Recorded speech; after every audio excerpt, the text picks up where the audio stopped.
I will start your first chapter. First chapter name life processes. Life processes. What is the life processes? Life processes the basic function performed by living organism. Any living organism to maintain their life are called life processes. Means life process Hindi में होता है जीवन की प्रक्रियाएं।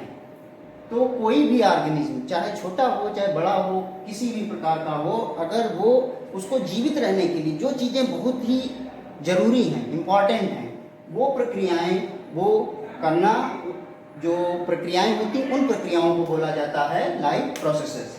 Life processes होती हैं mainly 4 types की होती हैं और ऑल 8 टाइप्स की होती हैं। 4 टाइप में इंपॉर्टेंट जो लाइफ प्रोसेसेस होती हैं उसमें न्यूट्रिशन फर्स्ट पे, सेकंड पे रेस्पिरेशन, थर्ड पे ट्रांसपोर्टेशन और फोर्थ पे एक्सक्रेशन। ये 4 लाइफ प्रोसेसेस इंपॉर्टेंट हैं। एवरी चाहे वो यूनिसेलुलर हो चाहे वो मल्टीसेलुलर हो, सबको ये कंपलसरी होता है। न्यूट्रिशन क्या होता है? The process by which organism maintain and the nutrient to perform biological activities. वो प्रक्रिया जिससे कोई भी ऑर्गेनिज्म फूड को ऑब्टेन करता है, एनर्जी प्राप्त करने के लिए, उसको अपनी बायोलॉजिकल एक्टिविटी का परफॉर्म करने के लिए, उसको न्यूट्रिशन बोलते हैं। एंड फिर सेकेंड रेस्पिरेशन। रेस्पिरेशन क्या होता है? What is respiration? The process of acquiring oxygen outside from the body. अपनी बॉडी के बाहर से ऑक्सीजन को एक्वायर करना। एक्वायर की आवश्यकता ऑक्सीजन की इसलिए पड़ती है क्योंकि न्यूट्रिशन जो वो न्यूट्रिएंट लेता है उसको ब्रेक डाउन करने के लिए, फूड को ब्रेक डाउन करने के लिए, ताकि बॉडी इजीली एब्जॉर्ब कर सके, उसको बोलते हैं रेस्पिरेशन। रेस्पिरेशन के बाद में थर्ड आती है ट्रांसपोर्टेशन, यानी जो भी ब्रेक डाउन के बाद में जब फूड एब्जॉर्ब हो जाता है तो उसको होल बॉडी में, ऑल पार्ट्स में पहुंचाने के लिए जो प्रोसेस होती है उसको बोलते हैं ट्रांसपोर्टेशन। मेनली ब्लड सर्कुलेशन के द्वारा होता है। सेल जो होती है हमारी, सेल को 2 चीज़ों की नीड होती है, न्यूट्रिएंट और ऑक्सीजन। तो ऑक्सीजन न्यूट्रिएंट दोनों इससे मिल जाते हैं। फिर है excretion.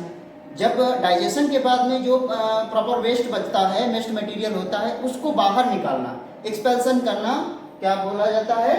The process of involve in removal of excess waste. Excess waste जो बचता है जिसकी बॉडी को आवश्यकता नहीं होती है, वो एक्सक्रेशन में होता है। फिर फिफ्थ आता है control and coordination. The process by which organism to receive information from the surrounding. अपनी सराउंडिंग के आसपास से जो भी इंफॉर्मेशन होती है उसको एक्वायर करके उसी के अकॉर्डिंग बिहेव करता है, उसको कंट्रोल एंड कोऑर्डिनेशन कहते हैं। कंट्रोल और कोऑर्डिनेशन में मेनली माइंड होता है, माइंड उसी के अकॉर्डिंग सेट हो जाता है। फिर है मूवमेंट एंड लोकोमोशन। फूड की सर्च के लिए या अन्य किसी एक्टिविटी परफॉर्म करने के लिए बॉडी का मूवमेंट होता है अपने ही जगह पे या फिर एक स्थान से दूसरे स्थान पे। तो इसकी डेफिनेशन अगर आती है तो the process of the organism move from one place to other is called movement और लोकोमोशन। 7 पे है reproduction, to making of more organism from existing ones, यानी अपने ही जैसे और नई बेबी प्रोड्यूस करना ऑल ऑर्गेनिज्म के लिए, अपनी जाति को, अपनी प्रजाति को बनाए रखने के लिए कंपलसरी होता है। दिस प्रोसेस को क्या बोलते हैं? रिप्रोडक्शन बोलते हैं। थर्ड है, फिर लास्ट है growth. Growth the increase in size of organism.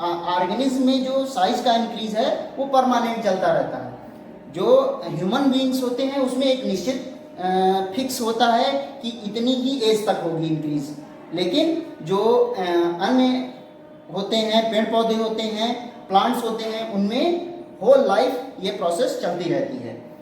ठीक है, तो इसके बाद में अगली वीडियो में हम इसके बाद से लेकर के आएंगे। अगर आपको अच्छा लगा हो तो प्लीज़ सब्सक्राइब और लाइक जरूर करिएगा। Thank you.